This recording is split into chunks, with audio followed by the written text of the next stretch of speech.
the Monday, August 5th episode of Morning Coffee and Chat. He's back. The man behind the mask. The dude who just last week was a shadow of his previous self. He's back. He's going strong. He got some great news yesterday, and he is ready to spread those wings and fly. Good morning, me. Hope you're doing well this morning, bud.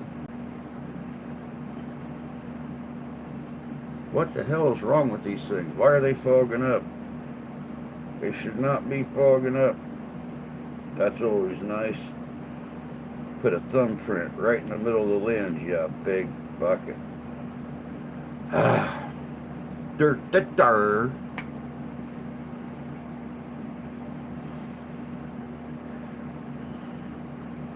Are they still fogged up? They fogged up still? No. I can see out of them now. How about that? Heading to Missouri. Very cool. Very cool. Hey, don't say that too awful loud. Tyler might be lurking somewhere in the back room or something like that. See, I told you. Look, there he is. Speak of the devil, and he strolls in the room with a big smile on his face. Tyler lives in Missouri, me. So, you go talking about going to Missouri and stuff like that, he may start talking about stopping by his place and having a burger or a steak on the grill. So you got to be real careful, talking about where you're going and stuff. Good morning, Sarah, you beautiful thing. No smile. Why don't you have a smile? You need a smile, dude. I'll make you smile. I started this stream with my normal good morning, and I finished that normal good morning with he's back, the man behind the mask. You know something?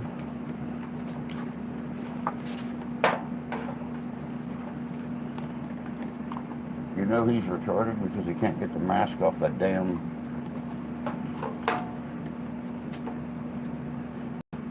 You know something? Snip, snip, snip.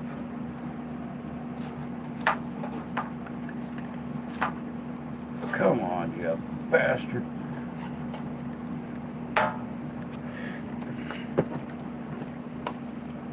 The mask is gone, guys. I had the mask tied up. That pain that I was going through last week, it's gone. We had a brand new brewery open up here in town. The folks came from Colorado. They've been wanting to open a business. They've been wanting to bring the Colorado and East Coast brewery business into the Midwest. They opened a week ago. Now understand, we've known that they were going to open for several months. And they took our old, early 20th century firehouse and turned it into a brewery and, what do they call it? A Neapolitan pizza place. I went in there yesterday, talked to the chef, got hired on the spot. No application, no resume, no nothing. Went in there, spoke to him, got hired on the spot. Start tomorrow. I'm going to be handling the entire dough operation for the entire business.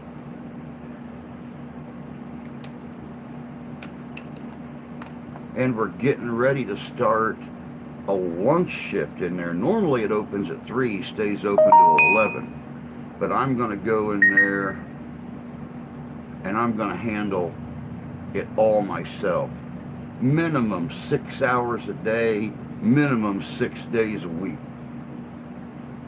Is my body ready for that? We'll see. Let me see here. No steaks, but I got whiskey. Call me after the stream. I might call you after the stream. You might. What? You ain't no pain for Drew. That's worth a crack smile. See, I told you.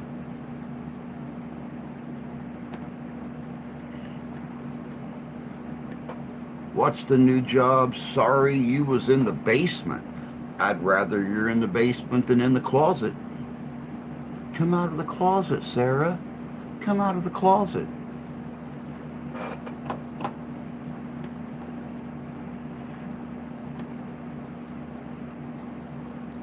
I'm excited. I mean, granted, it's actually going to start me off lower than I was making at the other job.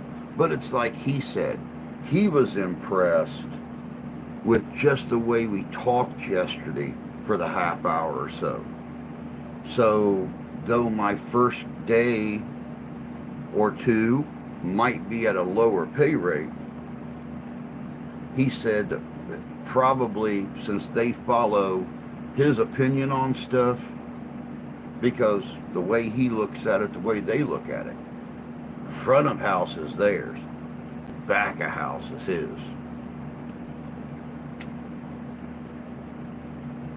So he said, chances are, though I might start off the week below what I was making, I'll probably end the week above what I was making.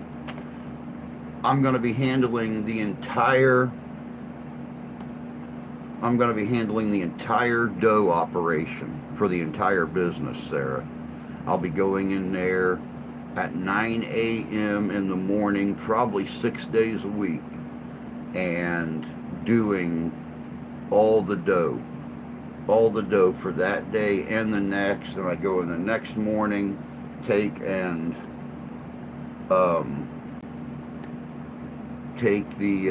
dough that I made the day before, put in the walk-in, get it balled up, put on the racks for the day, and make more. Yeah, it's all pizza. It is what they refer to as, and I can never remember the name of the damn thing, Neapolitan pizzas. So it's not just your normal meat lovers pizza and stuff like that. We are talking heirloom tomatoes. We are talking an heirloom pepperoni, which he gave me some yesterday and I brought home last night. And I actually made pepperoni rolls, kind of like cinnamon rolls. You put the sauce and the cheese and the pepperoni and you roll it up into a log and then slice it and bake it. I made that for dinner last night. The wife ripped it up. So, all right, let's see here. Tarot Killer, good morning, my friend. Trivia that nobody will get right. What year did the Rolling Stones release their first record? I don't know. I don't listen to the Rolling Stones. I mean, you know, I don't have any playlists on Pandora of just the Rolling Stones or anything. I mean, I listen to them when they come around. And there goes the wife. Bye, honey. Just got home an hour and a half ago and on the road already.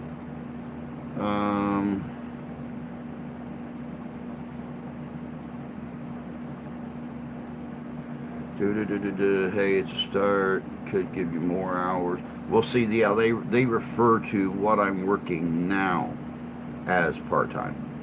36 hours. So, and, you know, it's like he told me yesterday, you know, we'll get you rolling in here, then I'll look for you some part-time help so you don't have to work every day. And I'm like, what's wrong with working every day?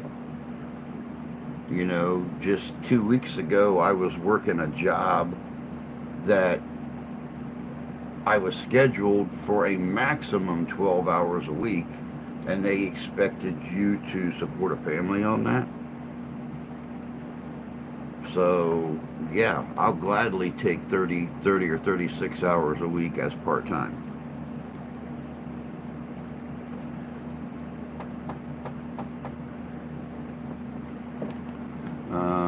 Blah, blah, blah, blah, blah, blah, blah, blah. And I just like making pizza.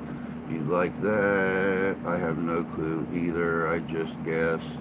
I don't know what they sing offhand. Um, 60s and 70s rock.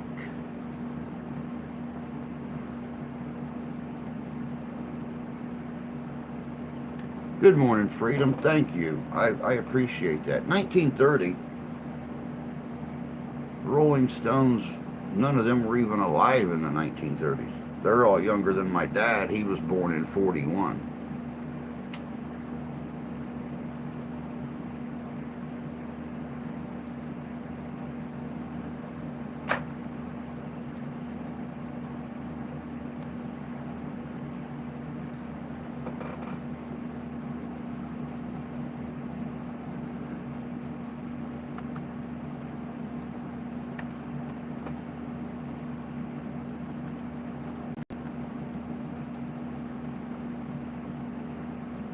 Oh, you bastard. There we go. It popped up. Let me see here. Rolling Stones in debut studio album by the English recording band The Rolling Stones, released by Decca Records in the UK on April 17th, 1964. So 4.5 years basically before I was born.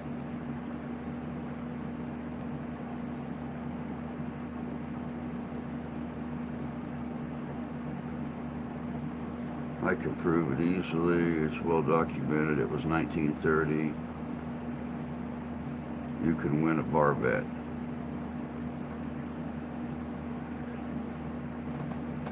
Okay, Taro, I'll tell you what.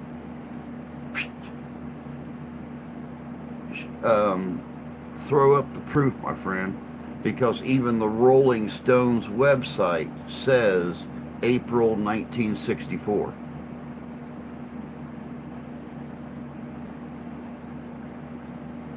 1930, Bud Jameson and Jimmy Adams teamed up as the Rolling Stones for a series of movie shorts based on a pair of singing vagabonds. Down by the Old Rio Grande by the Rolling Stones was their first record released. Nice. Nice. Not the Rolling Stones that we know, but a whole different pair of people. I like that. I like that. Nothing beats good trivia. Well, I mean, except the guy that you win the money from in the bar that's already drunk. They will, they definitely beat good trivia because they'll beat your ass for stealing their money. So, but I mean, great trivia nonetheless.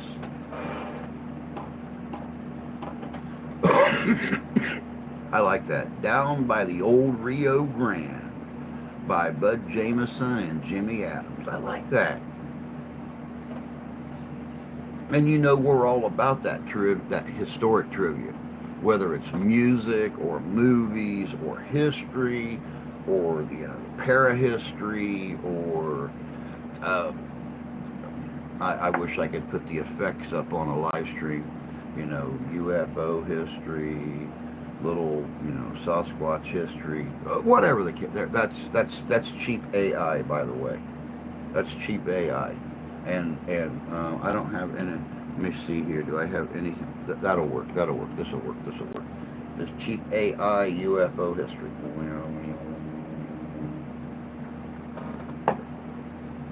It's as good as it gets around here. When you're a poor when you're a poor dude on YouTube, you can't afford good AI, so you have to go for, um, you know, shit AI.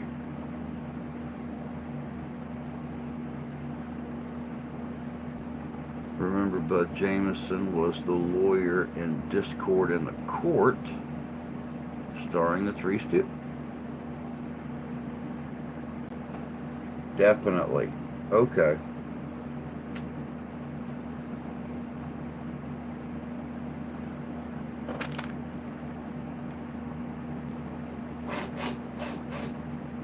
Did somebody let a wet dog in the room? Oh, Looky there. Dog in the house. Just want my picture on the cover of Rolling Stones. I'm going to buy 5 copies for my mother. Remember that line. What's up, dog? Good to see you, man.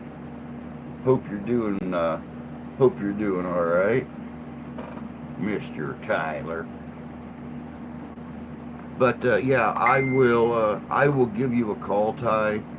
I'm trying to get as many videos libraried up as I can today, because with the hours they have me working at this new job, I'm not even going to be able to do my morning live streams on Fridays. Because it's going to be kind of useless. I'm not even going to have I'll be able to do it for 15 minutes. Then I got to get, except the days, that I got to shave and stuff. My wife is sending me voice messages already. She just bloody left. Let me see here.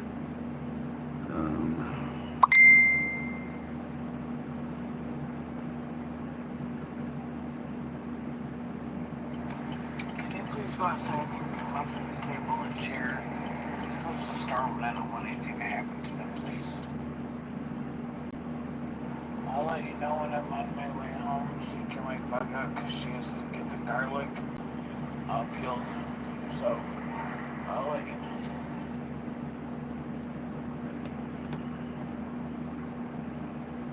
Yeah, we got a 70% chance of storms today.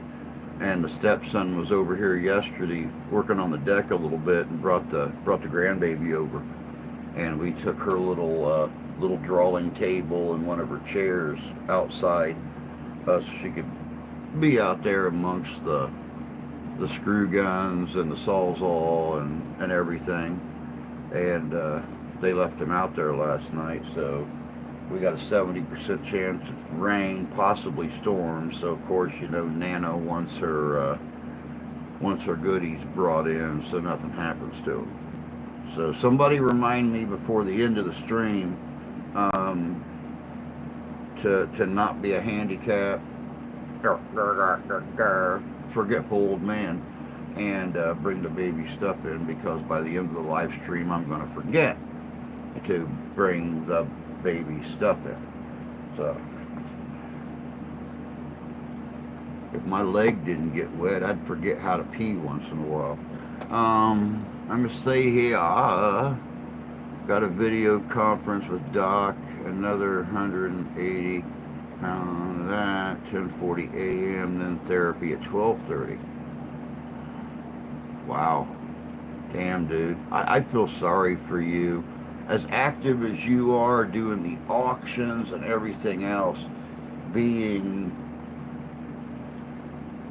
temporarily boogered up has got to be driving you nuts, and in turn you've got to be driving Miss Kathy nuts, sitting around not being able to do the things that you normally do as much as you normally do them, because I know that the days when this eye is all messed up and I can't see to walk or anything else, and I just sit around and mope because I can't do the things that I normally want to do.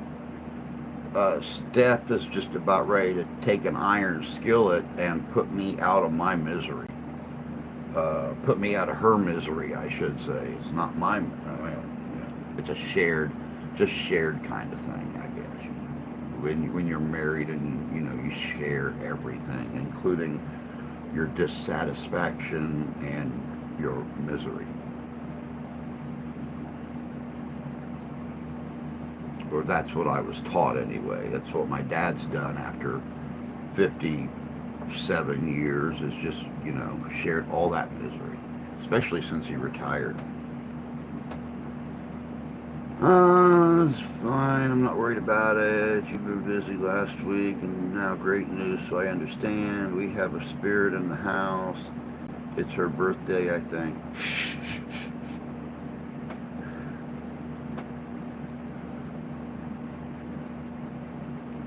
Will do. I'll remind you. She's a trooper. Been good to me. Asking me if I need anything. That's awesome. That's awesome. She always seemed like such an awesome wife. I think Steph could probably take lessons from her, and then twist them around on how to cause more misery. I don't know. I always figured I always figured, that's a wife's job is, to kill us off early, take out a large life insurance policy on us, then make our lives so miserable we step off a curb in front of a bus or something. So,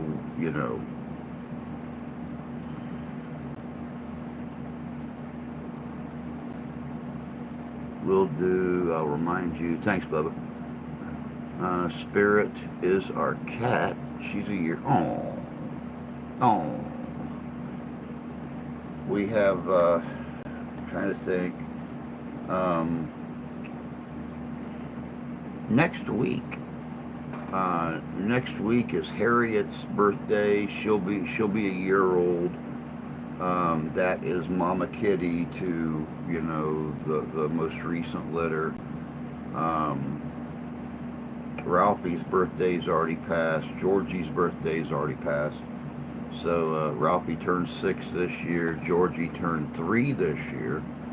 And then we got Mama Kitty next week. It'll be a year for her, and we don't have to worry about any more birthdays until April, um, the end of April, when Ralphie's at the beginning of April and Ralphie Jr. is at the end of April.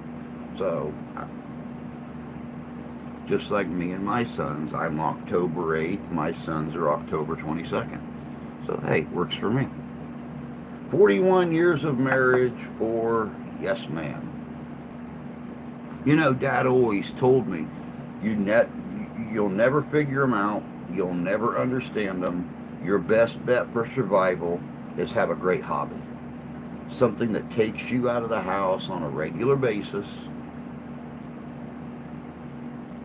Luckily, Mom and Pop live up on the plateau between two towns, and Mom has friends in both. So she's constantly leaving the house. Dad's constantly going out to the shed, to the workshop, the shed, to do things, whether he's frying up 10 pounds of bacon at a time once a month, or he's found some other little piece of antique lawn equipment to sand and paint and decorate and sell. So, yeah, have a good hobby. Gonna give Spirit a can of tuna for her birthday.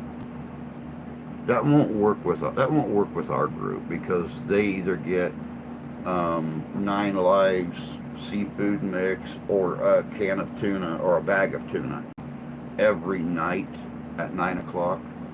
So yeah, got to figure out something like really super special on birthdays around here.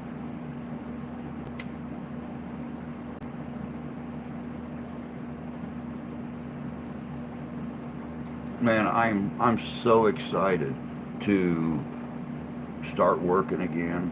I mean, it's been nice keeping things up around the house here, and doing dishes every day, and cleaning litter boxes and vacuuming the carpet. I mean, we all know how much fun all that stuff is. Come on.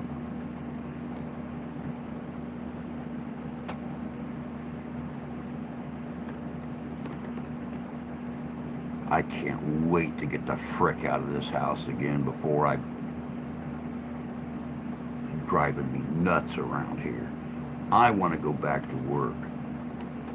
And I'll tell you what, going from an average of 9 hours a week to 30 or 36 hours a week, I mean, it scares me, don't get me wrong. But because I've not worked hours like that in a long time. It was a year ago that you know, a little over a year ago, I started working at the bar, and I was working, 20, 30 hours a week sometimes. And then this new owner came in and his idea of saving money, cut back on everything, make it smaller, jack the prices up, and cut all the hours. So, but the funny thing is, the brewery just opened. Their prices are half of what the bar prices are. And they buy heirloom everything. They don't buy the cheapest that Gordon Food Services carries. They buy the most expensive that Gordon Food Services carries. And they're doing 3 times the business that the bar is.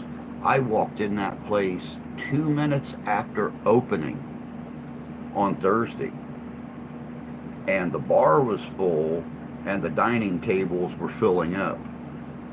And that was right after open. We open at 11, and you may not see the first customer till 1 o'clock. And then it's like 1 or 2, maybe 4 or 5 people.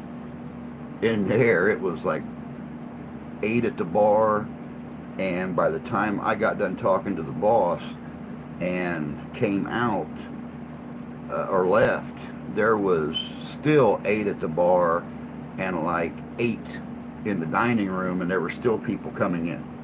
So, yeah, Freedom, it's going to be busy. I mean, it's going to be busy.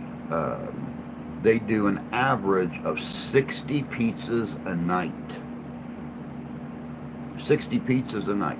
I have to make about 21 pounds of dough every day. So, Buckle Bunny, greetings from Colorado. Hope you're doing well. It has been forever and a day since we've seen your beautiful smile in here. I was actually just talking about my new job. They just moved here from Colorado. Clear out by the Rockies. I believe it's Estes, Colorado, or something like that. Is where they just moved from.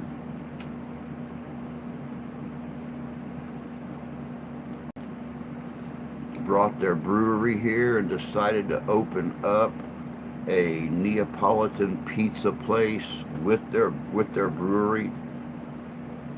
It's going to be busy. Busy, busy, busy, busy. Winston Churchill died in Winter Park. Good morning, Derek. Good to see you, bud. Hope you're doing well this morning. Yeah, I believe Estes Park or something like that. I know they've done the pizza thing out there for a while and got very, very popular, and they wanted to spread out. They wanted to come to the Midwest. And, yeah, this pizza is nothing like they serve at the bar or any place else around here. Like I said, they do like an artisan pepperoni, they do heirloom tomatoes, they do like real finely shredded mozzarella, even a Tuscany pizza sauce.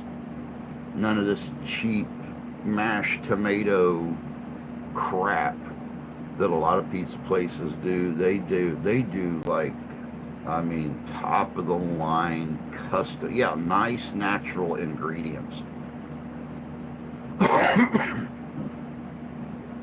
Let's see here. It's beautiful over there.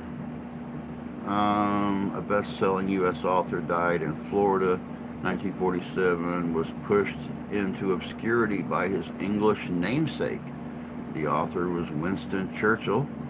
His namesake was Prime Minister Winston Churchill. Nice.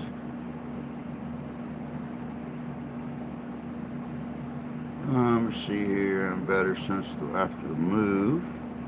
I'm good, Drew. Just having a Tim Hortons coffee. Just having a Tim Hortons coffee. You are you. You are you, buddy. Why, yes, I am me. Thank you for noticing.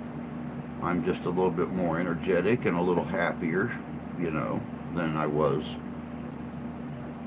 Friday night. But, yeah. I've still not had any Tim Hortons. Um, this let me get this thing off the screen. Her and her damn heart-shaped potato chip that she has as her thing. Yeah, this energy level is brought to you by white label crap. But hey, you put enough of it in a coffee filter, you either bounce off the walls or run to the bathroom every 8 minutes. So, try white label. Try white label shit coffee. Found at your local. Um, Found at your local supermarket where shit coffee is sold.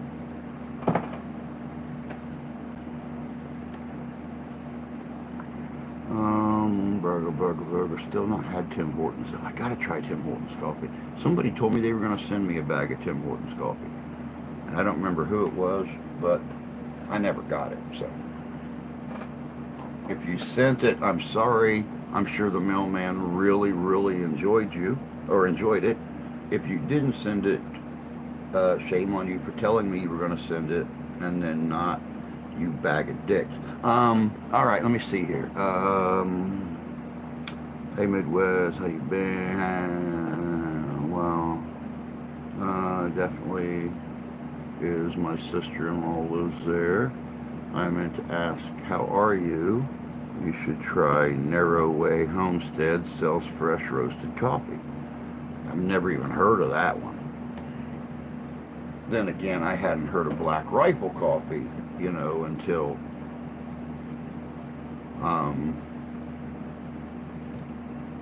I think it was Santee brought it up, and it was great. I think Tim Hortons is a Canadian thing. I think it is, because I've never even seen Tim Hortons around here.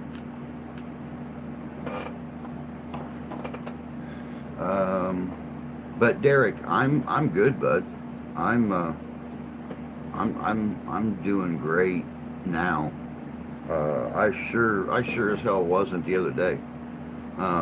But after getting the news about the new job starting, I went in. It's like I was saying earlier. I went in there yesterday and talked to the head chef, and no resume, no application. He could tell just from talking to me for about the first 15 or 20 minutes how much of a passion pizza is. So he hired me on the spot. I start tomorrow, and I'm going to take over the entire dough operation for the whole business. Can't wait. Can't wait.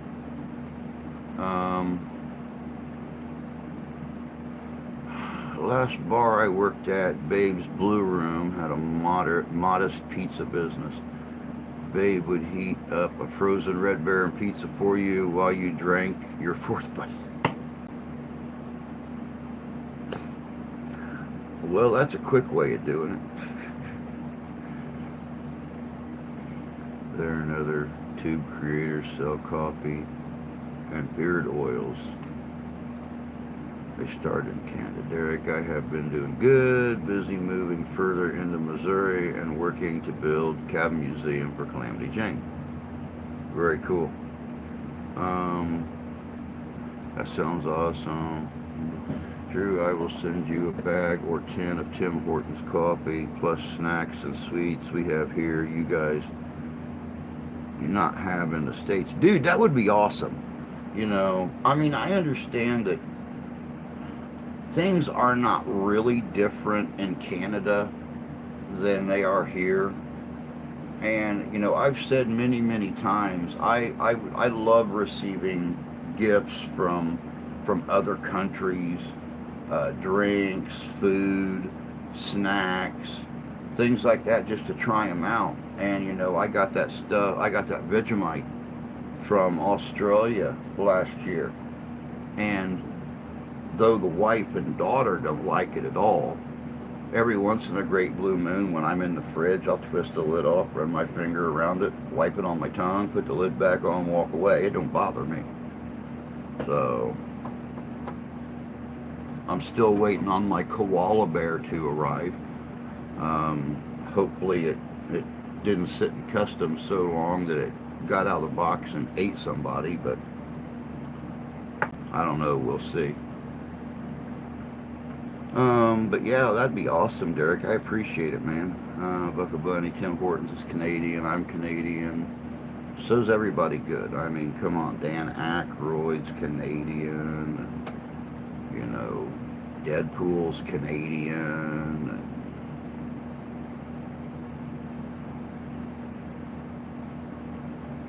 Sasquatch is Canadian. I mean, all the great people, Canadian. They just moved from, I don't know.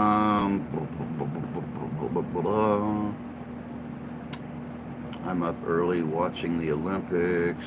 Why, I don't know. The opening sucked. See, everybody else said the opening was really good, and I'm not watching the Olympics this year. But everybody else said that the opening ceremonies were awesome. So, I, I guess it's a matter of opinion.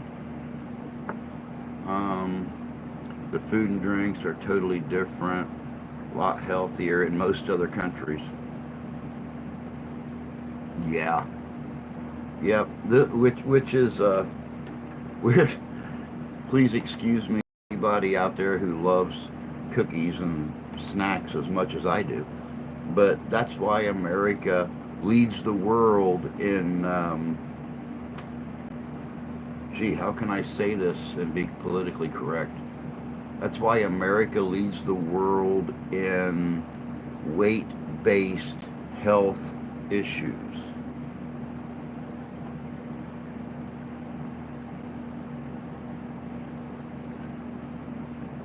I think I handled that rather well. I think. Derek, what's it like up there? I've always wanted to visit the camp. After the opening, wouldn't watch if I was paid.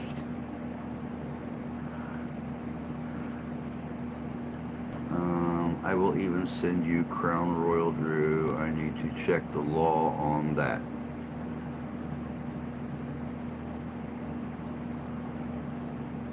Okay, that works.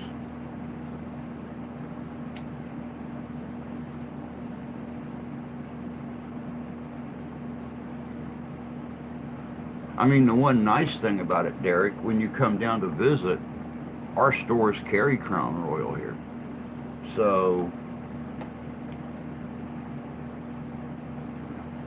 if you like to drink Crown Royal, at least you'll be able to get it here. John Candy was from Canada, Seth Rogen too. See, I told you. Cool. If mocking the Last Supper is awesome, I guess. They mocked the Last Supper?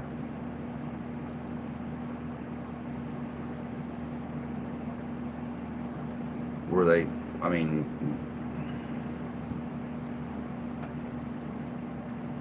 how the hell do you mock the Last Supper? Are they all like sitting there, sponsored by noble Romans or something like that, so they're all sitting at the table eating pizza? Jesus, all of a sudden jumps up and throws a shot put and hits Judas in the head with, I mean, how do you, what the hell, man? Midwest Canada is great fishing and camping. Come up anytime. I drew had a lot of demonic undertones. Wow. All our snacks and sweets are made with natural ingredients. Wow. We even have pure maple syrup.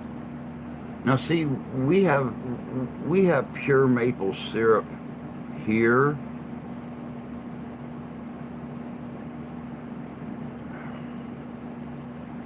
Yeah, if you can afford it, they have pure maple syrup here. Um, Derek, I'll check to see if I can even get in anymore. I know there's stipulations to get in the country. If I can, I'll come visit you. There's videos all over about it. Wow.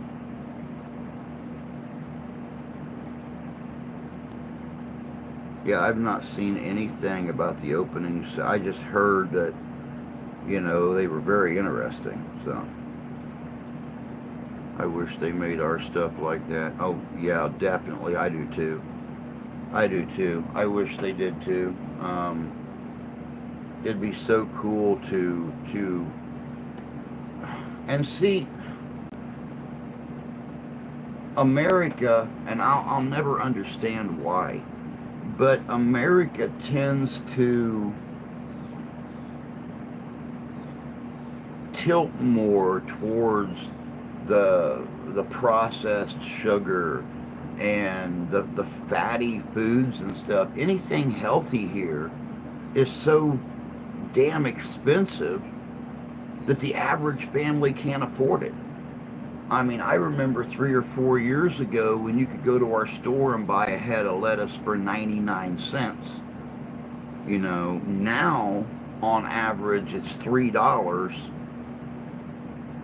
and I've seen it as high as $5 for a frickin' head of lettuce, you guys. You can go out and buy romaine lettuce and stuff cheaper than that. Or go out and buy shredded lettuce, for half that price.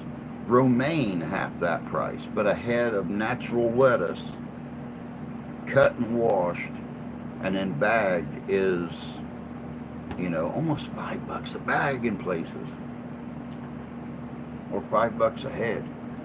However, do you guys really have pure maple sugar? Well, now see, you have to go to an individual or buy Canadian maple syrup to get the real unprocessed maple syrup with, nothing added. But other than that, no. Most of our syrups and stuff here are so chock full of sugars and everything. I personally, my mother-in-law loves pure Canadian maple syrup, and got me to eating it before she moved out. Now I'll tell you one of my ultimate favorite things is Canadian maple candy.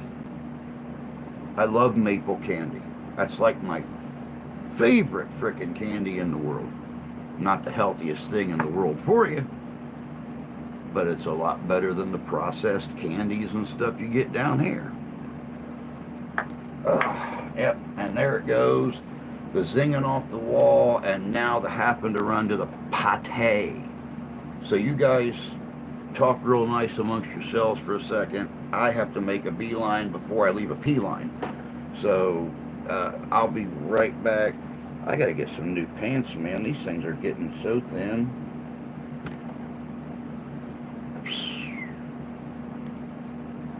Hey, be happy. At least I'm wearing pants today. I'll be right back.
I went on and took advantage of the time I was out and got the baby stuff in because it looks like it's gonna start storming.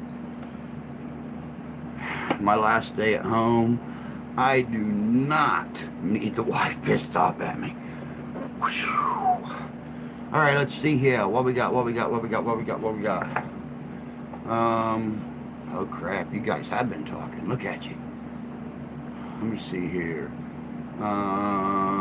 And we've lost even more farmers. Shame. I watch a guy that does bushcraft survival up in Canada, Greg Ovens, Rocky Mountain Bushcraft. There's the guy's channel. I have to watch him. Greg Ovens. We even have ketchup chips, only exclusive to Canada. People grow tomatoes. Canada has tomatoes? Or is there a secret to your ketchup? The maple trees, so I would say we have it, but not an arborist, so couldn't be 100. Y'all can keep those. Freedom isn't free ketchup chips. Eat a tomato, better for you. We have pickle chips. Yes, we do. And we have pickle flavored frickin' everything now. The wife bought pickle flavored cashews yesterday.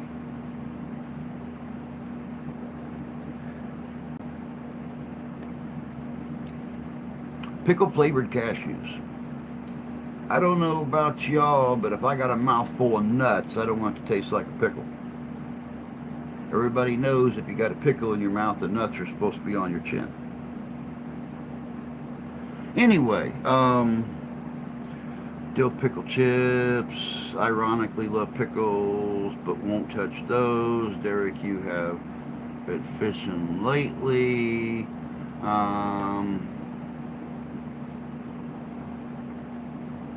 Morning all. Morning, Jan. Good to see you. I like spicy pickles. Good morning, morning, morning, morning, morning, morning, morning. Freedom isn't free, just sub your channel. Hi, Derek. Haven't done much, been educating on things, but thank you. Morning, Bunny. Hey, JJ. I just checked. I'm still sub your channel as well. Freedom isn't free. If the weather holds out, I'll be going live today. Well, I hope your weather holds out, because I'll tell you what, it looks like 6 o'clock a.m. out here right now. Actually, it's darker now than it was at 6 o'clock a.m. So, like I said, I just ran out on the deck and grabbed the baby's table, the grandbaby's table and chair. And it's dark as hell out there right now. The sky looks extremely threatening, but we have 70% chance of rain, possibly thunderstorms today. So hopefully, 4.5 hours northeast of us, you guys won't get your asses handed to you, bud.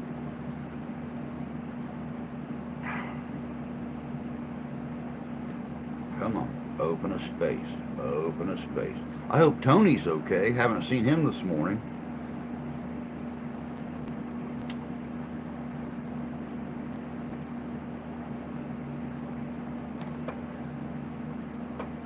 It's not like Tony to miss a live stream. I mean, he likes to shovel that fecal matter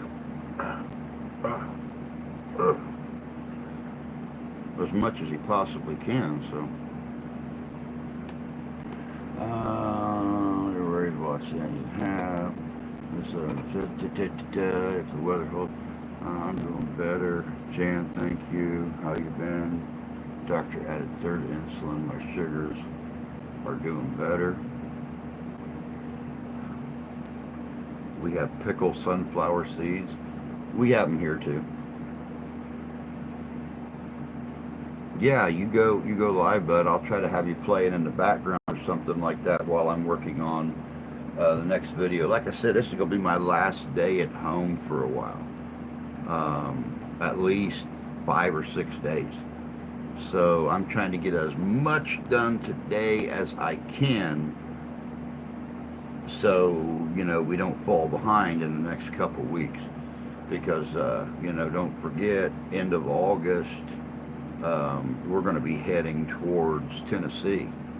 So yeah.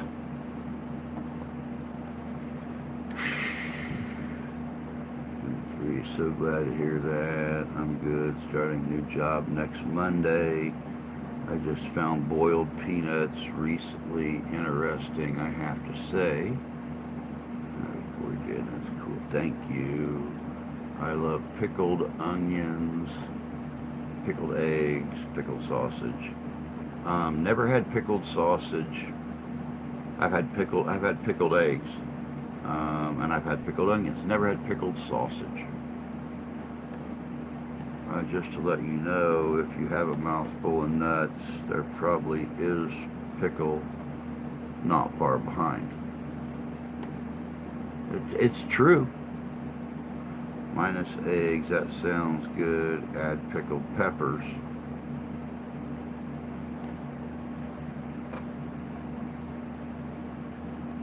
Yeah, but how many pickled peppers did he pick is the question.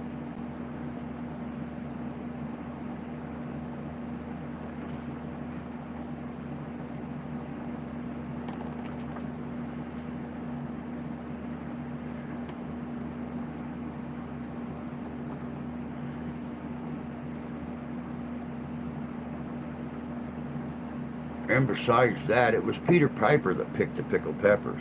It wasn't, you know, Derek Secrets of the Past Para-History. Derek of the Secret Past Para-History picked a pack of pickled peppers. If Derek Secrets of the Past Para-History picked a pack of pickled peppers, how many pickled peppers did Derek Secrets of the Past Para-History pick? That don't have the ring to it. I don't know.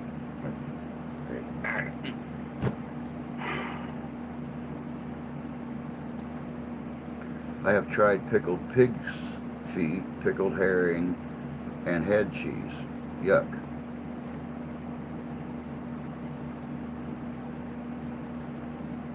Yeah, I don't know why, but none of those sound good.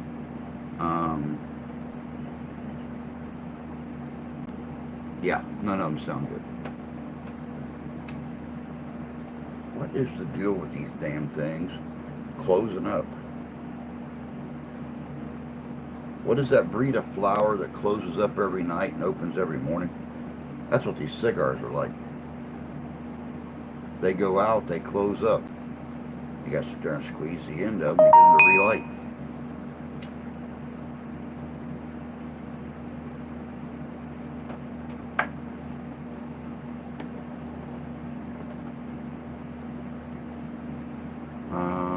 Not a fan, Derek. Hard-boiled, my favorite. That's how I am. I love hard-boiled eggs. I love deviled eggs.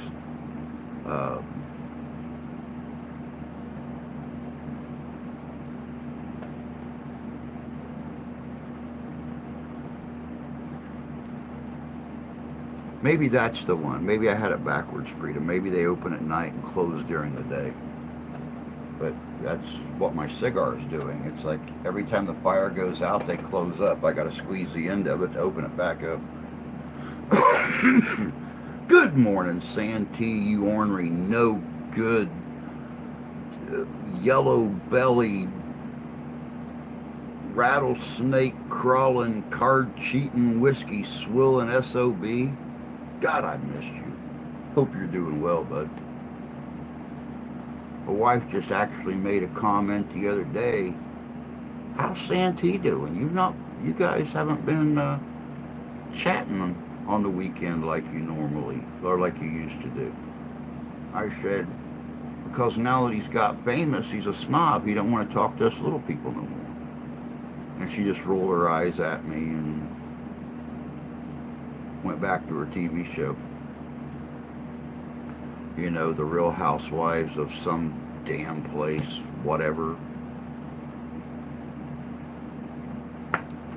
At least she's not watching murder porn anymore, you know, on like the ID channel and stuff like that. That stuff scares me. It's like they talk about all the mistakes these wives make when they kill their husbands. And, you know, well, if she would have, and my wife's sitting there going, and if she would have what? Rewind, rewind. Scares the hell out of me, man. One of my daughters threw the shot and discus all 4 years of high school. She went to state twice. I never give her any crap. Her dad was 6'4", and she's a tall gal. Oh, cool. The night blooming cirrus.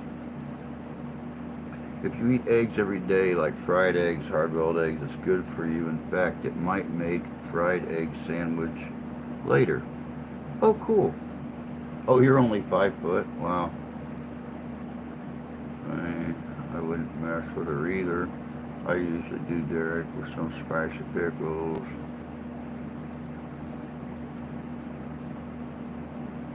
On the side. Doggone, went out again. Man, I gotta find me a never go out kind of cigar. Yes, you did hear right. I did land another job. I had actually heard on Monday that our new brewery was hiring for kitchen help because they do like the really, really fancy pizzas. But I went up there on Monday. They didn't open till Thursday. So I actually I went up there Thursday, talked to the owner. He said he was going to talk to the head chef, and the head chef called me Saturday and had just a meetup scheduled for yesterday morning.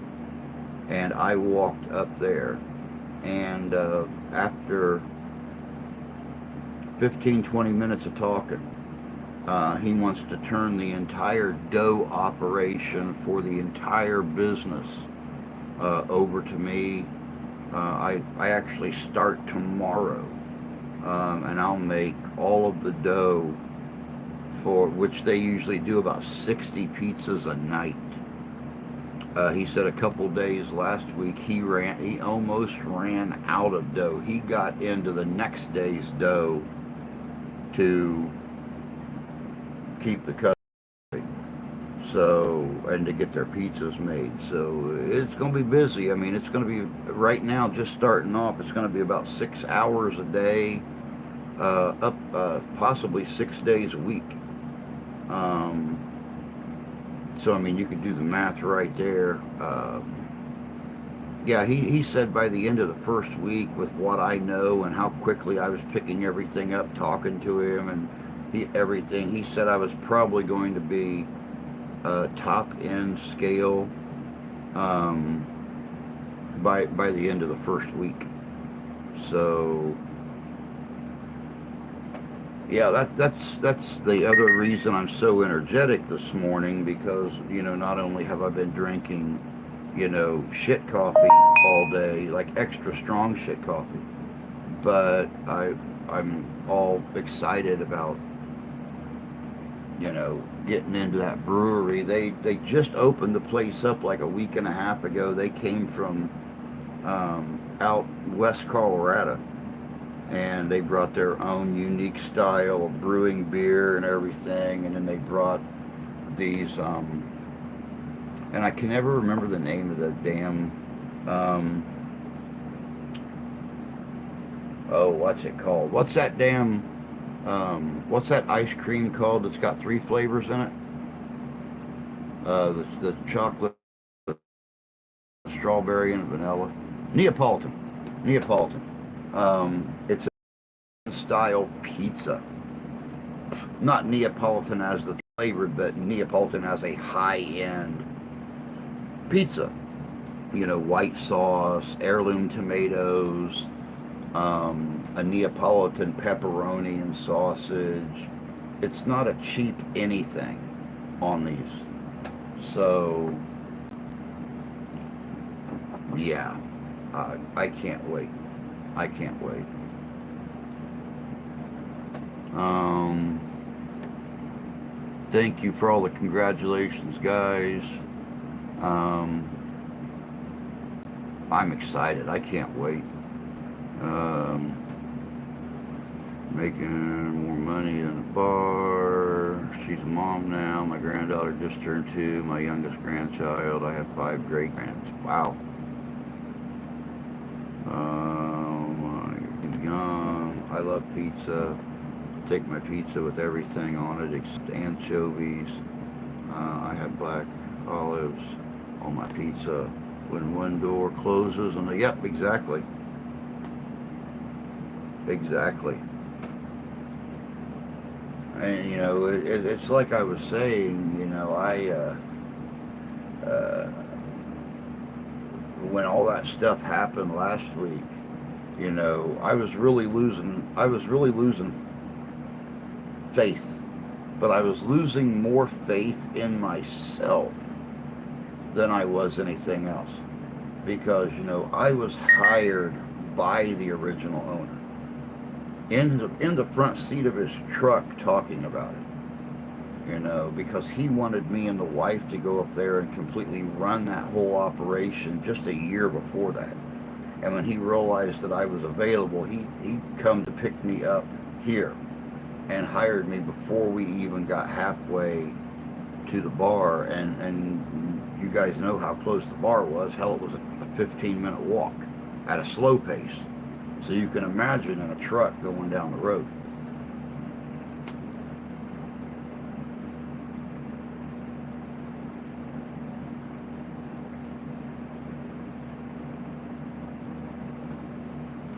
And then for this guy to come in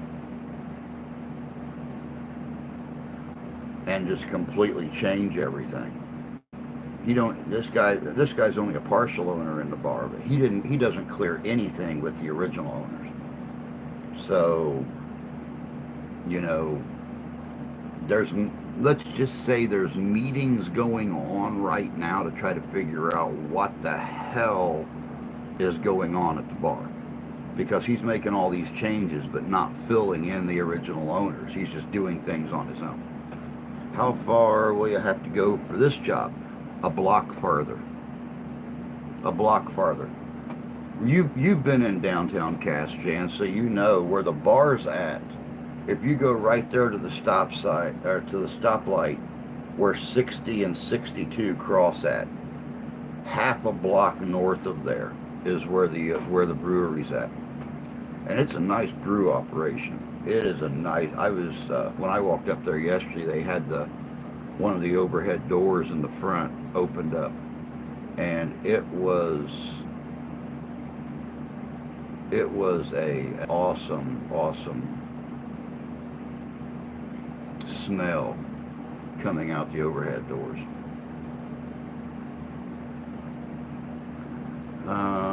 Did YouTube tell anybody else to sign into chat?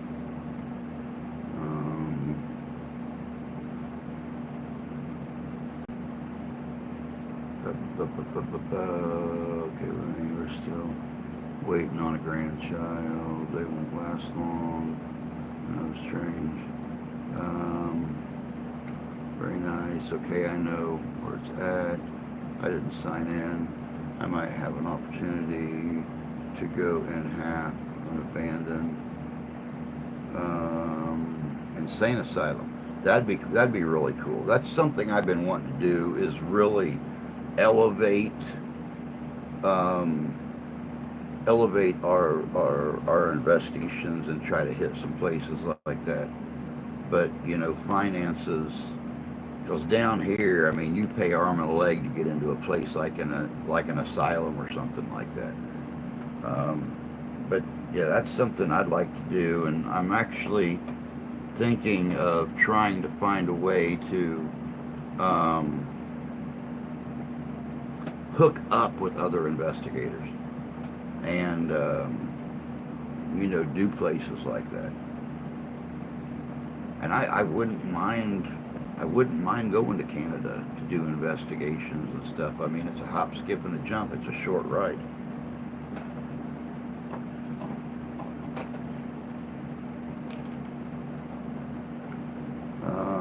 Let's see how. I'm gonna say how it's worth it. The wage in. I have 10 grandkids, but I have busy grandson and granddaughter. I told my oldest daughter, didn't you explain to your son what causes that? She's a RN. She says, yes, mother.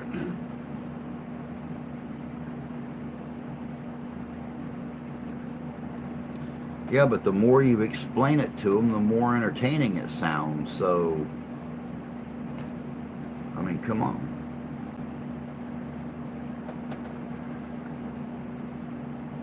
Sorry, I had a phone call. Derek, can I be a patient?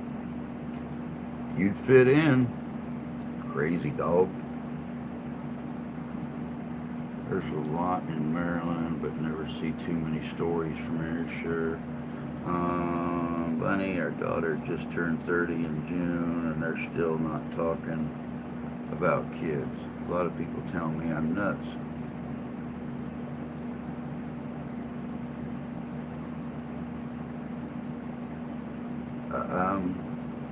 Yeah, I'm not even going to comment on that. We all know you're nuts, and that's good because we like your nuts. I said it.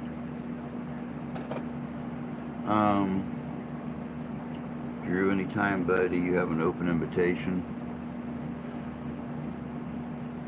Yep, I mean, the transportation thing is my biggest issue. Danny said something to me last week about going around and actually, you know, getting paid to do investigations. So I'm waiting to hear back from him, and then I have to weigh the pay. Am I going to make better money working a job in a kitchen, or am I going to make better money traveling to these different locations and doing these investigations? So we'll just have to see. Doggone, you can barely see out there now. All right, I'm done fighting with that cigar. Let me look at this real quick.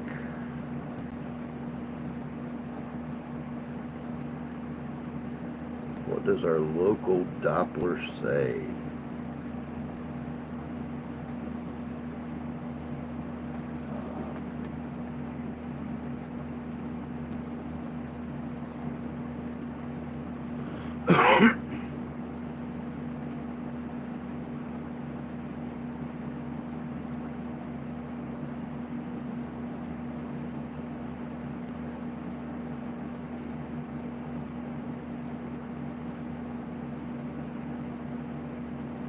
Well, it's nothing major coming. It's all green and yellow.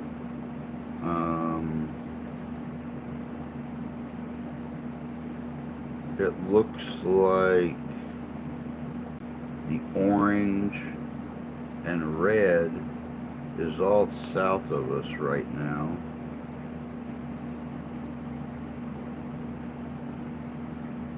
There's some blue on the back edge of the style. There's a little bit on the front edge too.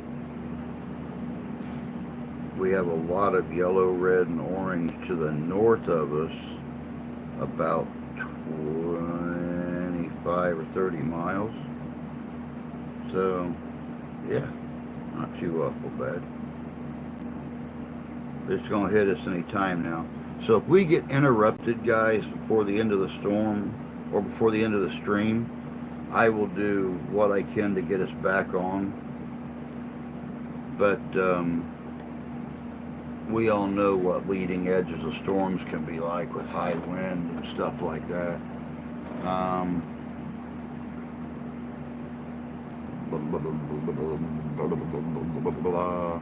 Drew, if you're near Indiana, you should do a show at the cornfield where Anthony the Ant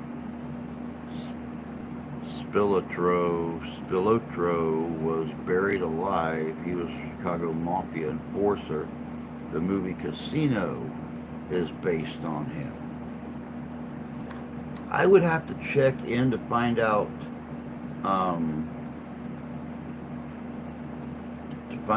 where that field is located at. Now, one thing that I have thought about showing you when you finally make it down here, Derek, is there's a spillway in downtown South Bend that they put in here probably about 10, 15 years ago, that's on the river as it goes through downtown South Bend.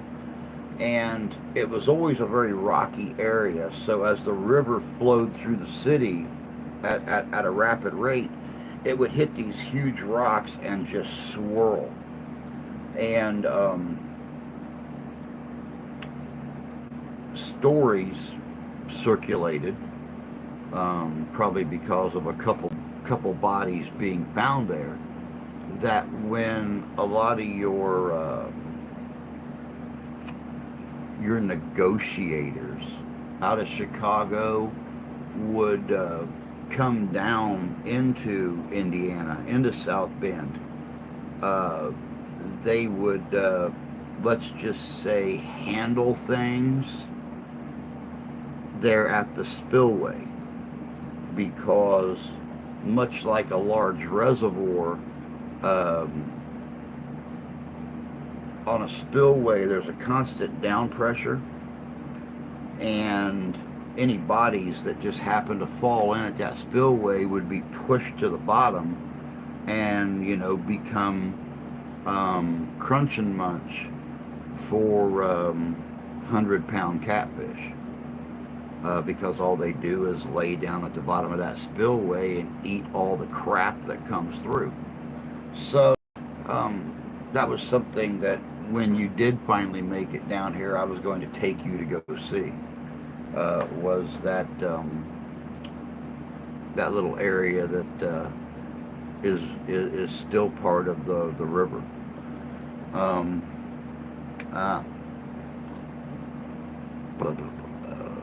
my daughter that just had their first baby told me, Mom, doctor called my pregnancy a geriatric pregnancy. She was offended. She turned 37. I understand that. I had my daughter when I was 34. At that time, it was considered a geriatric pregnancy. It's amazing how freely these doctors will throw around the word geriatric to a 30-something year old. Which is really weird because, I've heard of people in their late 40s having a baby. So, somebody that's, 34, 35, 36, 37 years old having a baby, especially if they've maintained their own health.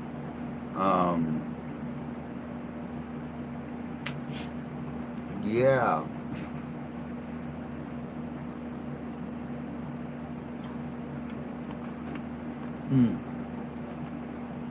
Now I'm really considered geriatric. Well, I don't see you and Jay having any more kids, so I don't think you're going to have to worry about that.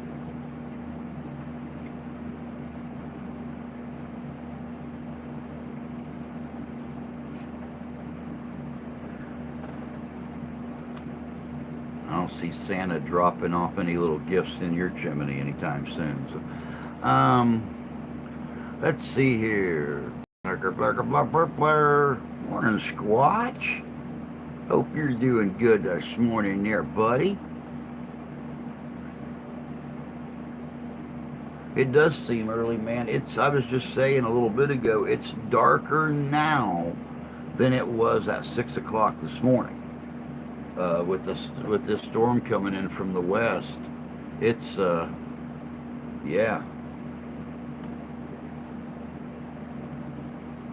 yeah.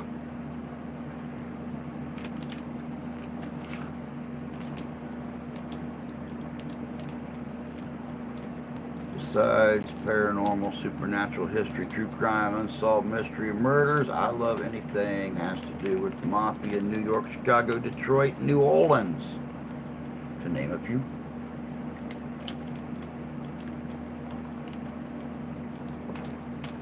Oh, in case you guys can't tell by the fact that I'm not doing this to read the messages on the board back here. Um, this eye's really doing good this morning. I was actually very shocked. There's a glow or an aura around stuff, but it's not as bad as it was last week. So yeah, Jan, it's gonna completely miss you. I don't even think this one here goes as far south as Indianapolis, and it's moving directly eastward. But we're about the center of it. So I would say it probably goes about as far south as Rochester, Indiana, which is only about 45 minutes south of South Bend.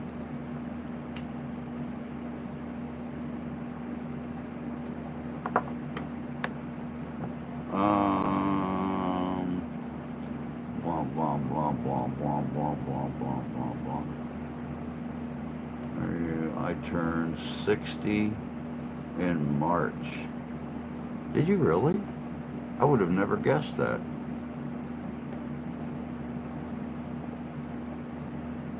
They're saying the mafia is very interesting. Mafia stories are really interesting, and some of the things they done, some of the ways they got away with what they done is well. I mean, but you got to figure too. Um, a lot of your enforcers, your hitmen, your crime bosses.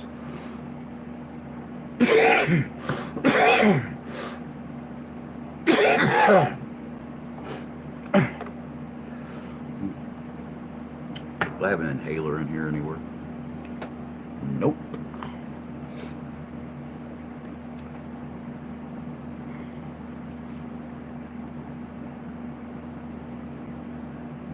D- Um, sorry guys, I'm kind of having that. I'm having that pandemic kind of congestion where sometimes it takes two or three coughs to get everything broke loose, and it's very dry up until then. So no matter if I'm drinking coffee or I'm drinking my flavored water or whatever the case may be, everything just kind of stays dry. Um, but yeah, with the way that the crime bosses and stuff um, involved some of local law enforcement and stuff like that, it's no wonder that they got away with some of the things they got away with.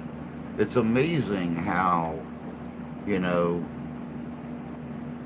especially back in that time period, a couple grand a month in a a police captain's pocket or a beat cop's pocket can always make them turn the other way when something's happening. So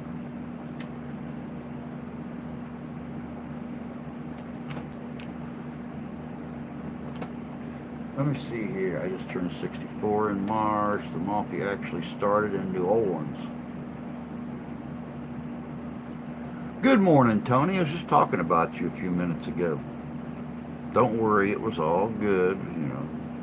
just seemed very unusual that you weren't here. So, starting to put out a, starting to worry about putting out an APB on you to figure out if you was alive and kicking somewhere. So, I was going to do a video on the mafia in Iowa from Chicago. There's a lot of missing information. Don't forget, when you go looking for subject matter for a video, and the stories start getting, combined and swirl around with real history, print the stories. When the stories become so intertwined, definitely print the stories. Sometimes the BS in those stories actually are more interesting than the real history itself. Hey Drew, would you be able to text me the intro you did? I can't download it from Messenger.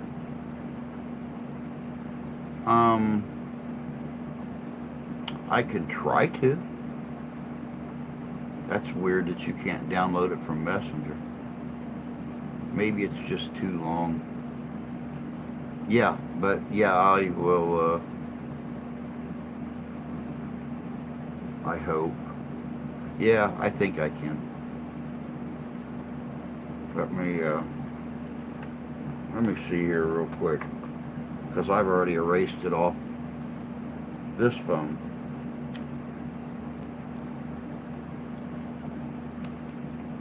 So let me see here.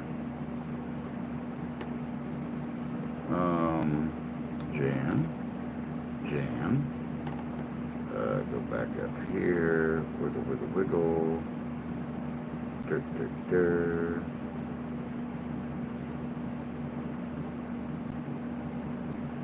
Save video.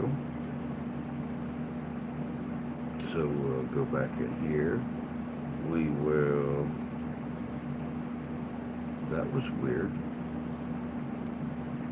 Damn it.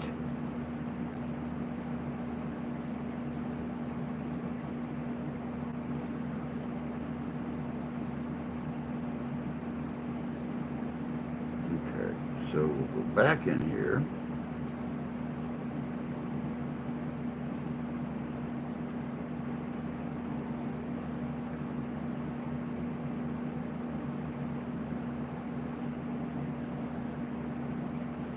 This video is already saved. So then we'll go back up here. We'll look. Okay, there's that. So then we'll come over here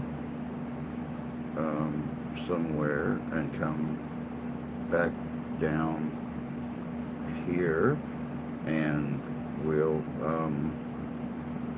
okay, let me see here. Jan.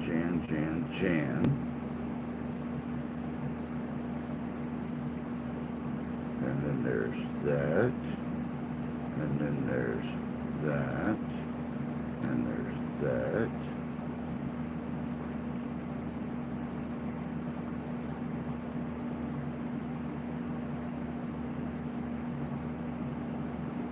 Crud. It's too big to send on a text.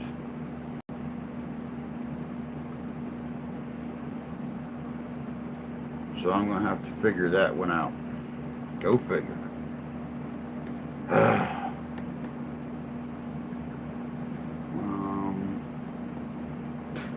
Internet issues. I might even do a video on Jimmy Hoffa.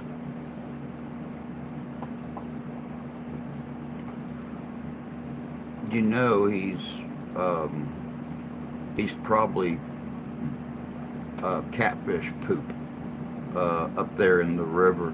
Matter of fact, you every time you cross the Ambassador Bridge, your you're probably driving right over the top of a big pile of wet Jimmy Hoffa. It's possible.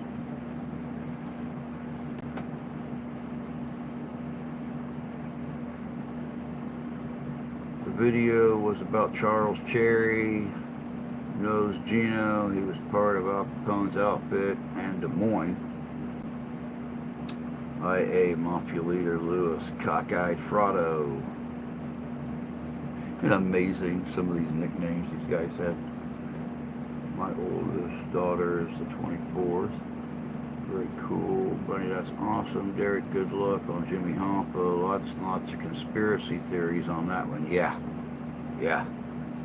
So you're an Aries too, Jan, same as my daughter. I'm a Pisces.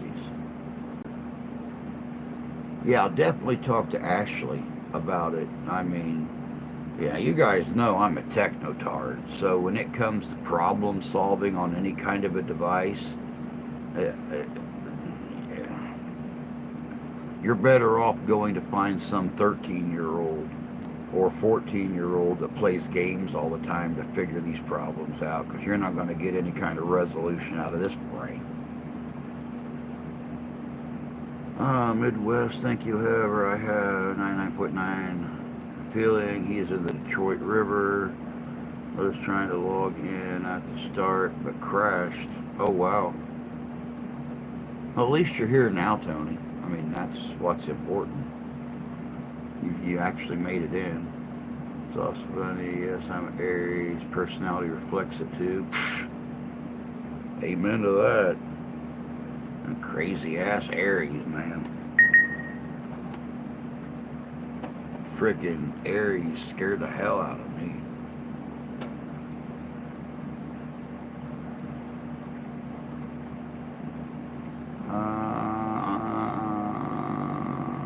Now I'm on my phone. Ashley's a whiz at this kind of thing.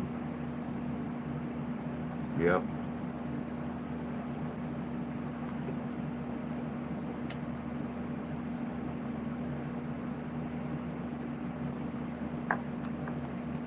Yeah, when I get the... thank you, Drew. I'm very proud that I can take care of myself. When I get the actual paranormal channel started on here, which is where all of our paranormal investigations are going to go, I'm probably going to need to interface with Ashley myself. Number one, on getting a web page built and linking both Living Histories Mysteries and Black Cat Paranormal to a web page where they can access all the videos, contact us. I know nothing. Zilch, zero, not a damn thing about setting up a web page. So, yeah. No, nah, not this dude. Derek, me personally, I think he was put in a barrel and buried in a landfill. But that's just my thoughts on it, because they wouldn't want to go far with a body and risk getting caught with it. You'd actually be amazed, Ty, how many stories come out of Chicagoland during the Mafia era of them driving from Chicago clear down into Indiana. I mean, Elkhart, Indiana, which is southeast of us. And burying bodies or throwing bodies in the Elkhart River, or going all the way down to Anderson, Indiana, or Muncie, Indiana, and throwing bodies in the White River, or Delphi, Indiana. That's where the running joke in Delphi, Indiana came from about throwing bodies in a wood chipper at the pig farm, because they done it. They would throw bodies in a wood chipper, or they would cut bodies up into little edible pieces and throw it out in a pig farm, um, and let 1,000 pigs eat everything. So you'd be amazed how far these guys would travel to dispose of a body. They didn't just throw them in Lake Michigan. They put them anywhere and everywhere they could. That way the local law enforcement in Chicago couldn't find any evidence. And if they found evidence in another state or something like that, it was just one more dead body. So,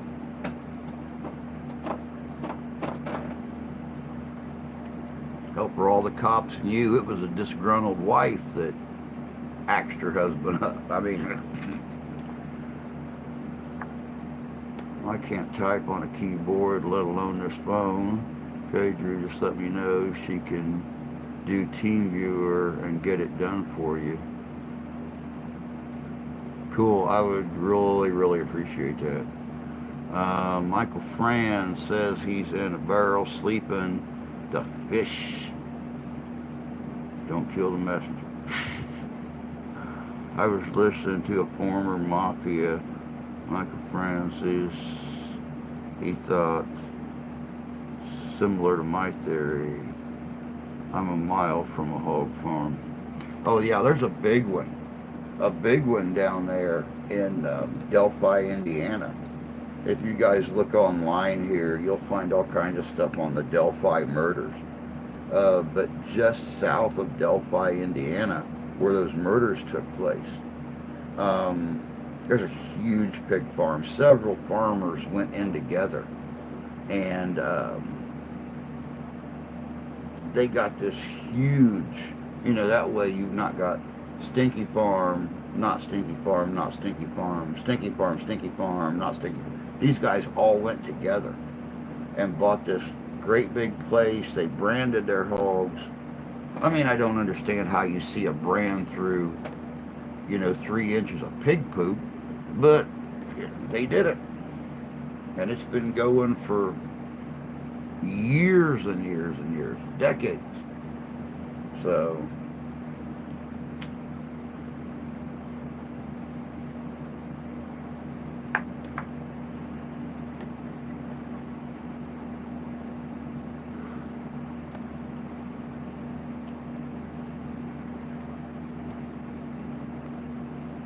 yeah, I mean, it's hard telling what happened to Hoffa. I've never heard of the landfill theory. I've heard it in discussing, but it just seemed like while these historians were discussing it, no one ever really took that concept seriously. It was more of dumped in the concrete footings at the stadium, or dumped in the Detroit River, or even taken north of Detroit and dumped in one of the lakes. So I mean, there's tons and tons and tons of theories on what could have happened to Hoffa.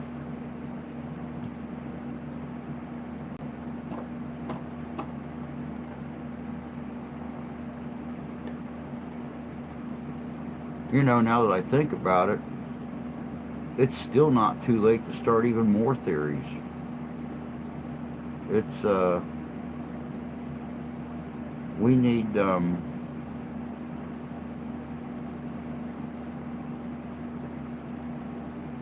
some people to start a theory that Hoffa was never captured by the mafia. That he actually was taken into the witness protection program and lived out, or is still living out, his life in like Washington D.C. or Beaver Lick, Kentucky, or someplace like that as a shop owner. I just seen video footage of Elvis. Yesterday. Elvis found alive and well. This guy didn't look anything like Elvis.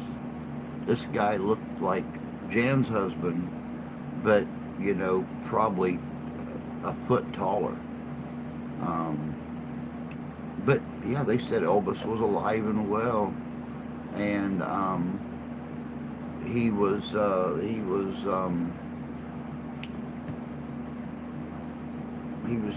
chilling with his granddaughter.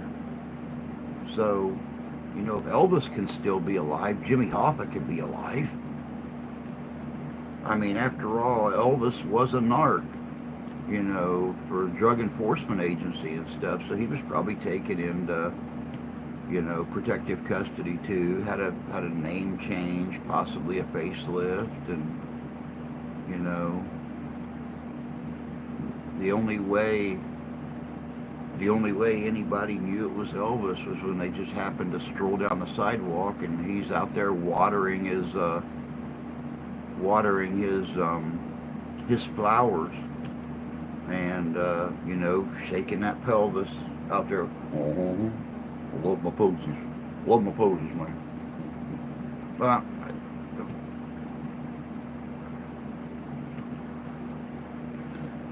the stadium theory fits well. It really does. And if he's not in the footers in the concrete, if you guys have ever seen a pillar being constructed out of concrete, they frame this thing in with rebar, and they've got like these huge cylinders and that go over the rebar, and then they start pouring the concrete in. There's every possibility in the world his body was just dumped into one of those cylinders inside the rebar after they had put 15 or 20 feet of concrete in there and then poured more concrete on top of him. Hell, he could be upright sitting there facing the damn field watching the games being played.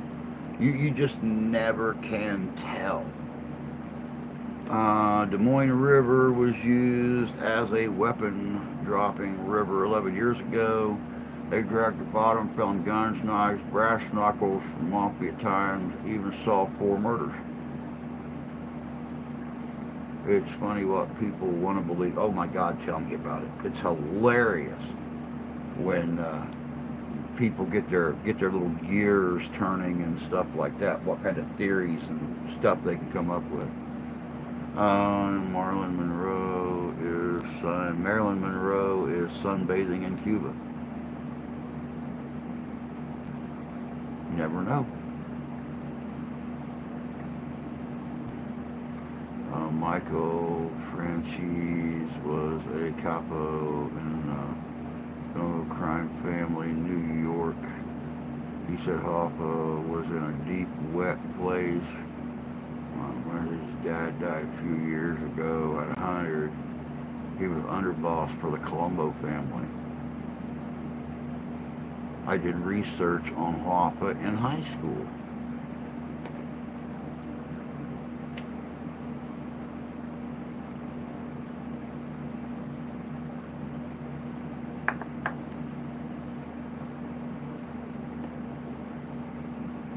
My husband's granddad runs Al Capone's bunch.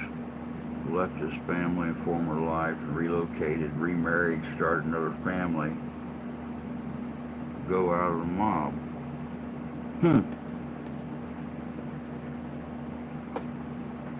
Interesting. Ooh, what's this? I just had a text pop up.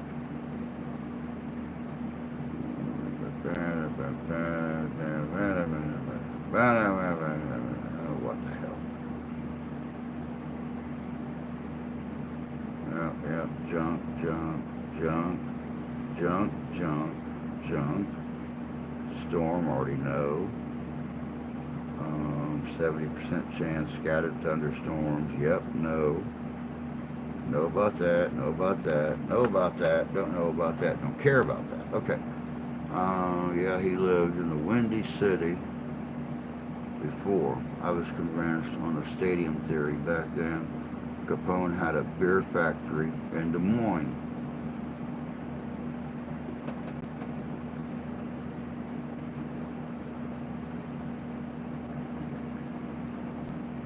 Yeah, I mean, if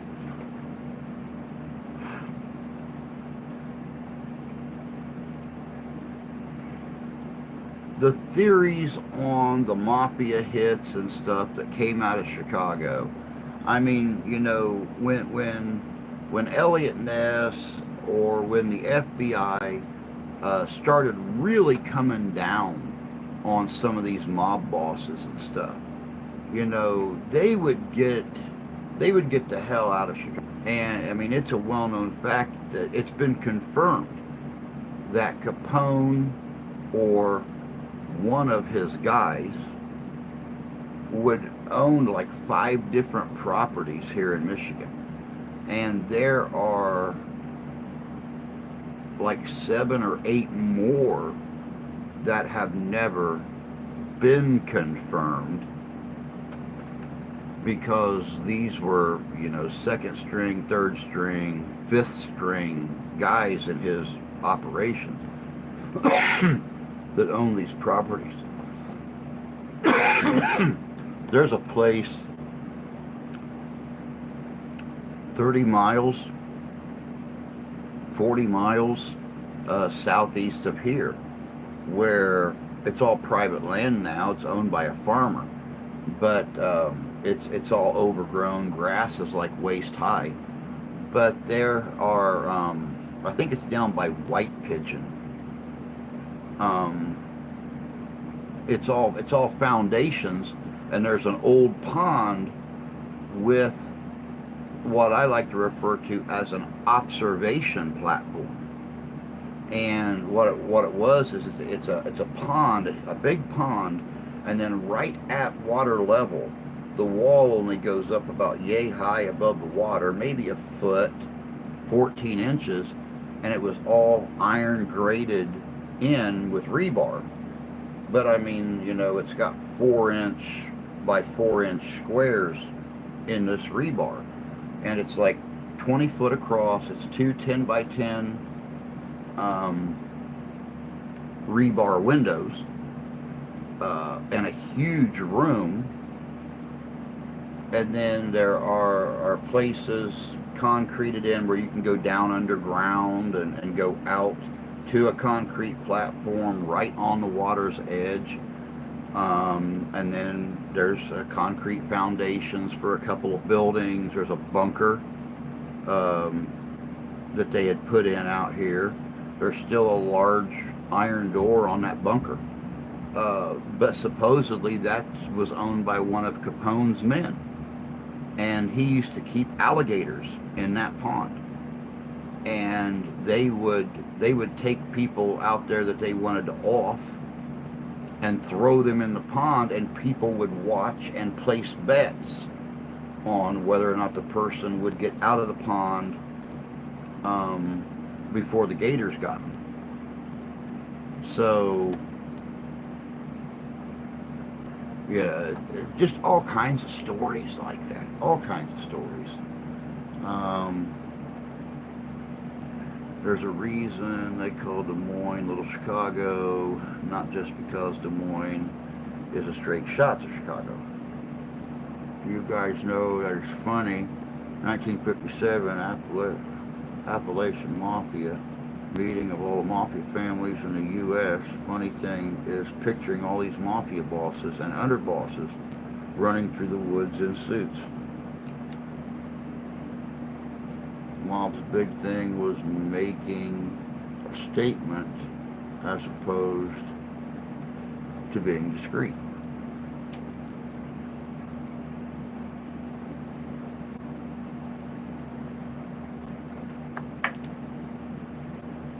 The truly funny thing is imagining all these crime bosses and these underbosses sitting in one location together and not killing each other, because back home, whichever city they're from, be it Chicago, New York, whatever, they're fighting for control of these territories there, but then they're going to have some big meeting and all sit together and drink mimosas and talk about how the hell things are going back home or over here or over there. Or, I just have a hard time believing that, these guys are killing each other back home to have control of these territories. But then they're going to go somewhere and have some big meeting together and be all buddy buddy and palsy wowsy, and I just don't. I don't see that being a regular occurrence.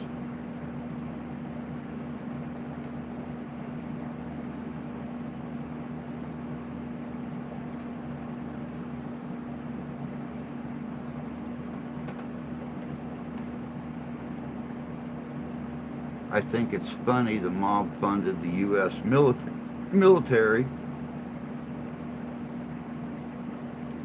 in the 1940s. Well, I mean, think about it. With the money that the mob was putting in to keeping their own backs covered, not only did they, pretty much single-handedly fund the military, but they were, at the same time almost single-handedly funding the local law enforcement by putting money into the law enforcement or into the fire brigades or into, the civil defense to keep their own butts covered. If the government is only giving the local law enforcement or the fire companies or whatever X thousands of dollars to operate, and the mob bosses are tripling that money every year, you're going to tend to not want to, cut your own pee-pee off by offing your main suppliers of funds and stuff. So scared people are not going to make waves. Exactly. At the same time, though, you got this, I don't know, it just,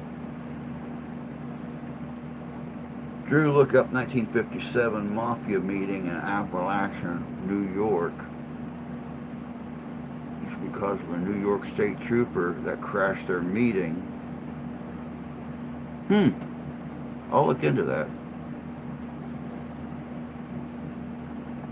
I know exactly my point. It strikes me funny how all worked back then. Yeah.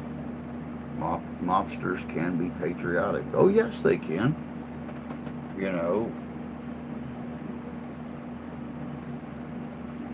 I mean, I'm sure that they weren't just these evil, heartless individuals that, wanted to overthrow the government and stuff like that, or, do unreparable harm to the people in general.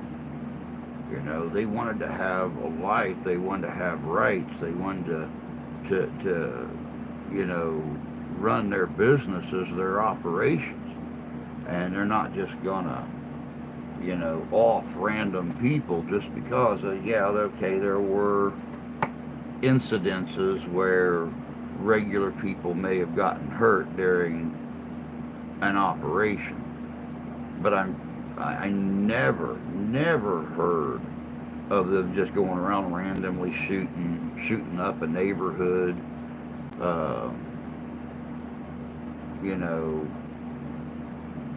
shooting at mothers and babies walking down the sidewalk and stuff like that. They were going after certain individuals that were interfering with the operations. Exactly. They were a business. They were not a bunch of reckless thugs. I know exactly my point of this. Mobsters, patriotic. There's many things in government that all people disagree with. Very true. Very true. In 1957 was to discuss Vito Genovese' new role as boss of what used to be the Luciano crime family, and Giancarlo Gambino's role as the new boss of what used to be the Anastasia crime family.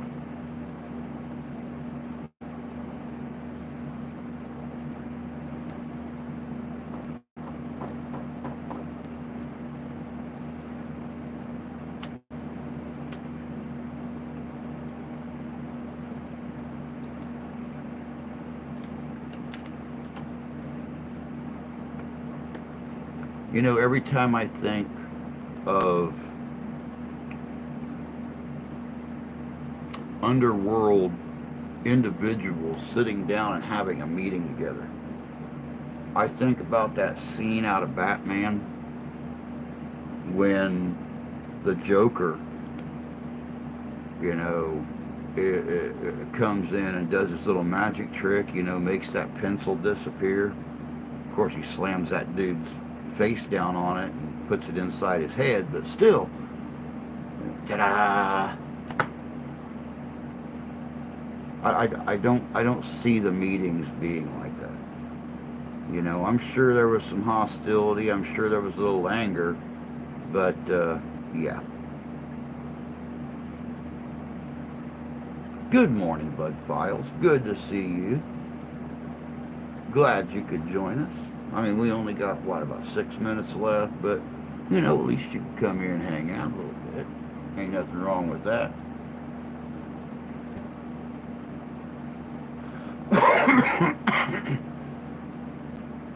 The one nice thing about getting this new job, guys, is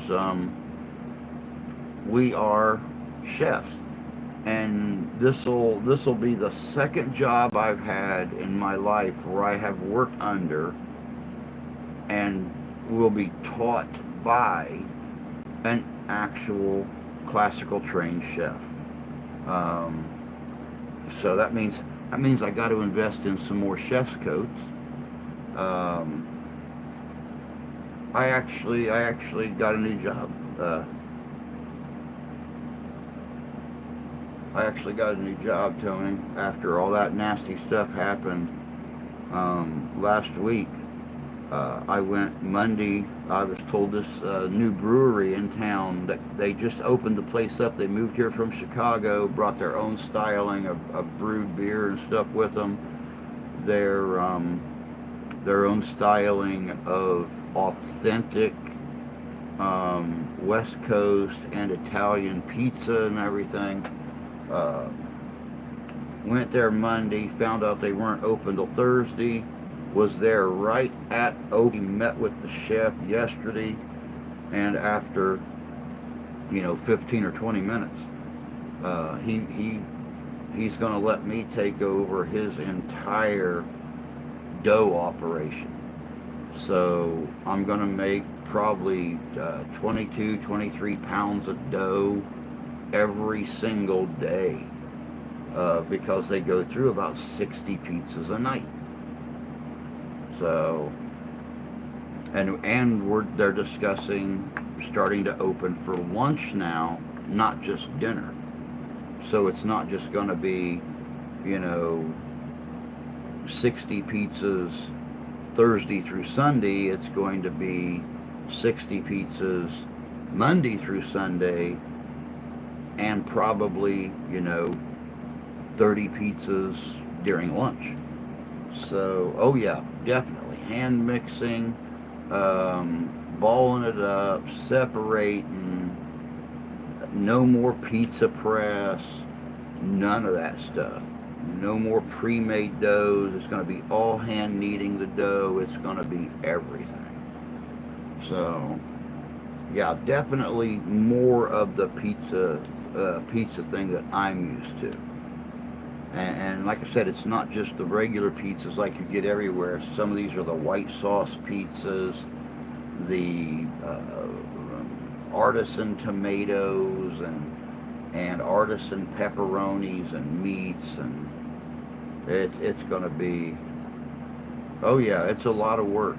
I sat there for over an hour yesterday and watched him do, oh God, we think he does 16 hand-rolled dough balls to a pan. He done 2, 4, 6, 8. Done eight pans yesterday while I was there, just for last night. And then when he got done, he was hand making the dough and putting it in the storage and in the walk-in to keep it from proofing until he got it out the next morning and made the balls and let them proof up for the day, for later that evening. So yeah, it's going to be a lot of work, but that's good, because it's right now it's 5 or 6 days a week, 6 hours a day minimum. So definitely. And that's exactly it, Jan. That's what they brought from the idea they brought from Colorado with them. What goes better than pizza and beer? So garlic knots. They do these amazing, and I made them for dinner last night. They do these amazing little pepperoni rolls, like a cinnamon roll. You know, they roll the dough out, and they cut it in strips about yay big. And they put the sauce and the pepperoni and the cheese and everything on them, and then they roll them up and cut them like cinnamon rolls and bake them like that. So, yeah, I mean, it's good operation, great operation. It's gonna hurt, sounds like fun, a lot of work. Better pairing than pizza and beer. Oh hell, I made what might be the best burger ever last night. Oh, nice. Microbrew, yes. Yes.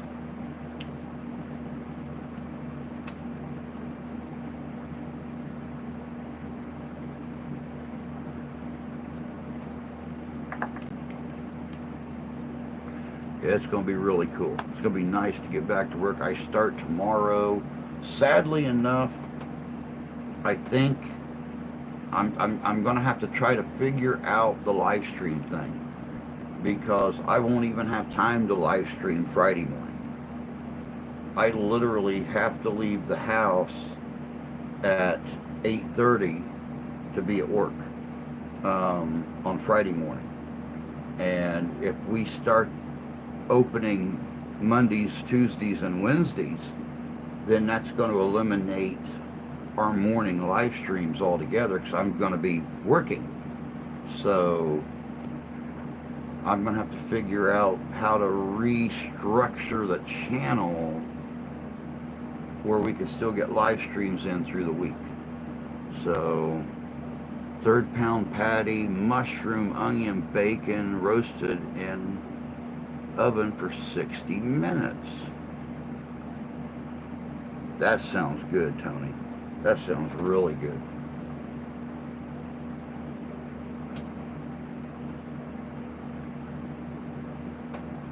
But yeah, as soon as I can get my hands on a little extra funds, I need to pick up some more chef's coats. I've only got the one right now, and I can't wear it 5, 6, or 7 days a week. So definitely need to get some more chef's coats and look the part. There's a microbrew joint in every corner around Front Range. No wonder they left too much competitors. I wrapped foil tight around the thing so juices didn't escape. Nice. No, I have to get my own coats. My own. I'm responsible for my own coats. Just like our chef had to bring all of his own stuff in. I mean, granted, they have like top quality knives and stuff like that to work with. He brought his own knives in, his own coats, even a couple of his own wraps. Money's not bad. I mean, I will actually start off lower than the other job, but like he said, with my experience and the way we could talk, what the hell was that? What? I need you to come outside. It's a package. It's too heavy. Okay. All right, well, I guess I'm needed outside. But yeah, the money's a little bit lower to start with. But he said, I'll probably move up to, top pay to start by the end of the week. So, but I've got to get going, guys. It's after 10, and they need my help outside for something. So, I'll let you all know. Keep an eye out on the community tab. I'll let you guys know about the live streams and how we're going to do them when I find out more tomorrow. So you guys all have yourselves a great day. Take care of yourselves. Take care of each other. God bless you. God love you. I do. And we'll catch you all later.